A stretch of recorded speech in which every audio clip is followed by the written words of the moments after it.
Hey guys, welcome to Brian's Man Cave. So today I want to talk a little bit about Atari acquiring the Intellivision brand and my hopes for the future.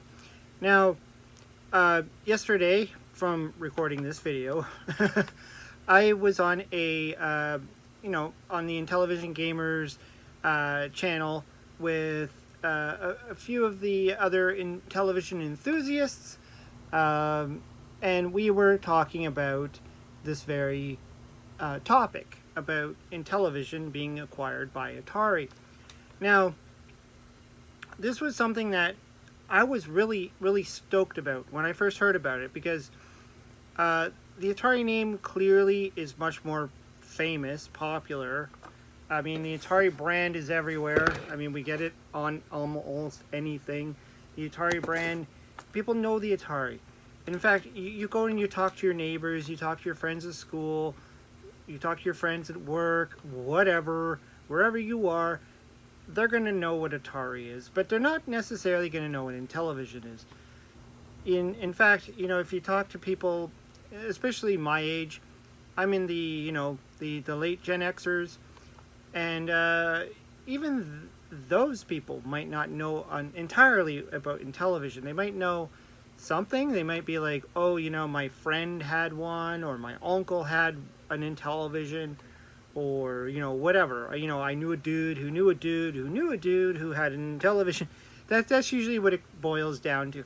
And I think a lot of that has to do with money. The Intellivision was quite expensive back in the day. The Atari was fairly affordable. The games were cheaper, the system was cheaper. So yeah, and there was a wide variety of things to choose from. We also had things like the Commodore 64, the VIC-20. We had the Odyssey. Eventually ColecoVision came out, and a lot of systems were popping up at the time, and parents had to be wise with their money. They had to look at what they had. It's not like today where people are like, oh yeah, I have an Xbox, and I have an Xbox 360, and I have an Xbox this, and I have a PlayStation that, and then a Switch. Things have changed. Times have changed. But anyways, let's get to what I wanted to talk about. And this is kind of branching off of what we talked about on the Intellivision Gamers channel. We talked about our hopes for the Atari brand, the Atari company, I guess, that owns Atari's label today, that are putting out product today, and what we hope to see come into fruition. So during that conversation, there was a lot of talk about the controller, and I get it. This isn't the most intuitive, useful controller. Some people hate it. This is the Intellivision 2 controller. I'm not a fan of this one. I like the original Intellivision controller, but it's hardwired pretty much into the system. Like, you have to literally take the system apart. You have to, get the screwdriver out. You have to pull the system apart to unplug it and pull it out. The Intellivision 2 came along and said, hey, let's create the, what do they call it, the DB9 or whatever, the 9-pin thing that's on the Atari and all the other things. Let's create a pin controller option. Yeah, brilliant. But they went and messed it all up. I mean, there's this like big recess here of plastic before you get to the buttons. It's not the bubble buttons. It's like the, oh geez, I forgot what they call this. The buttons are not good. You can't even tell you push them. The disc is all wrong. It's a lot of problems with this. There was you can even see, look at the recession in there. Like, the design of this was just not good. There was a Sears telegame system. I don't have it, but it's like a white Intellivision thing. That one looks, and I bet it feels probably exactly like the other one. It's much better. So the question is, if Atari is going to release an Intellivision system, what are they going to use? I hope they can perfect an actual controller that's good. I want to keep the disc. I like the disc. I know some people don't like it. I mean, it's a, like, 16 directions, I think.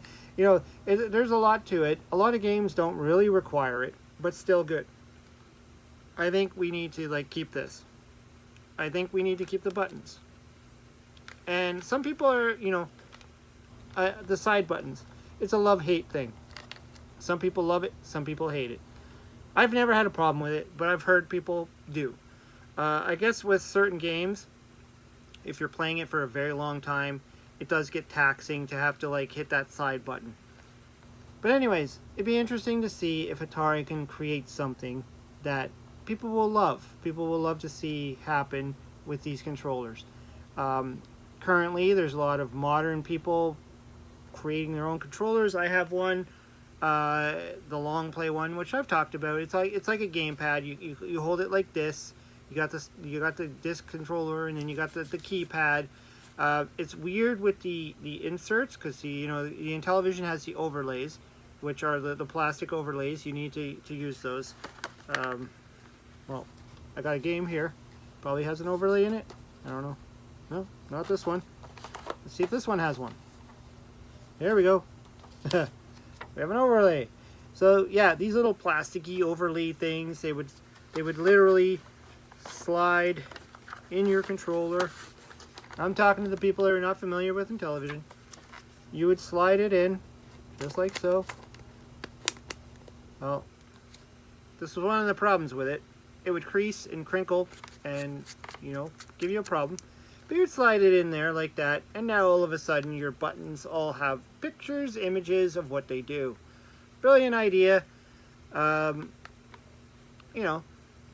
I've seen that the Intellivision gamer, he posted a few pictures of somebody who's created one that has a digital display. The Intellivision Amico. Now, I know this is a hot topic. This thing never came to fruition. It was a big, a lot going on with that Amico thing. But obviously they were like going on the whole digital, same idea. You're going to have a digital keypad. It loads in digitally.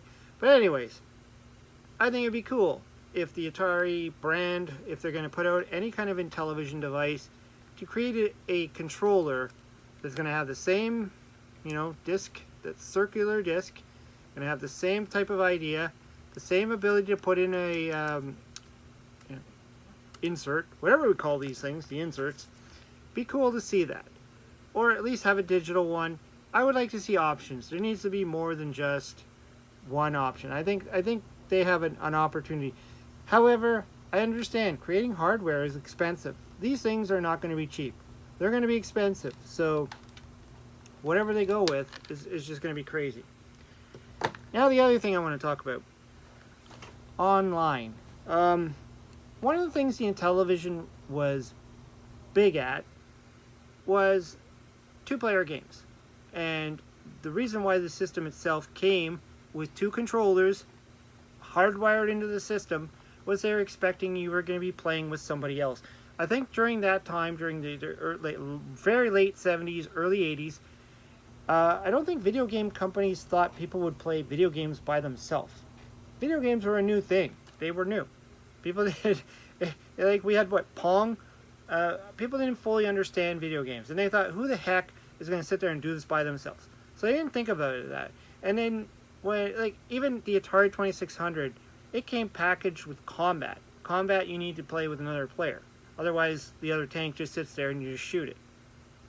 Fun. But anyways, the Intellivision did the same thing. Even though they released the console with Las Vegas blackjack, poker and blackjack, I don't understand that. Anyways, but they really went to town by marketing their sports games. Baseball, boxing, hockey, all two-player games, pretty much, that you need a second player. Bowling, I don't think you need as much, but hockey for sure, basketball, tennis, there's no AI player. They expected you to have a human being sitting with you playing on your Intellivision. So I think what they can do, or maybe have an opportunity to do, is modify the game essentially to be able to play it online, so you can play your uncle, your brother, your friend, your sister, whoever, in another country, next door, down the street. You can play them online through a console. I would love to see that kind of thing. Utopia, one of my most favorite games of the console, where you have to build an island, you have to put stuff on there, and you face an opponent who's doing the same. You can put rebels on each other's island. You do a lot of stuff. I would love to see an online ability to do so. I know it would require hacking of the ROMs and, you know, all that kind of stuff. And fine. And the last thing I want to talk about that I would love to see is, obviously, put those there, homebrews. I program my own games. This is Keystone Cops. I program this for the Intellivision, but there's a ton of great games, like Defender of the Crown from Electronite. Another one of mine, Fast Food. Ghostbusters. I mean, there's so many great homebrews. Yeah, licensing is going to be an issue, but it's Atari. They should be able to do it. They got the money. Let's make it happen. Anyways, that's what I wanted to talk about today. Throw your comments down below. Let me know what you think of, you know, where Atari is going to go with Intellivision. What are the possibilities? Like, I'm not expecting this stuff to happen overnight. It ain't going to happen overnight, obviously.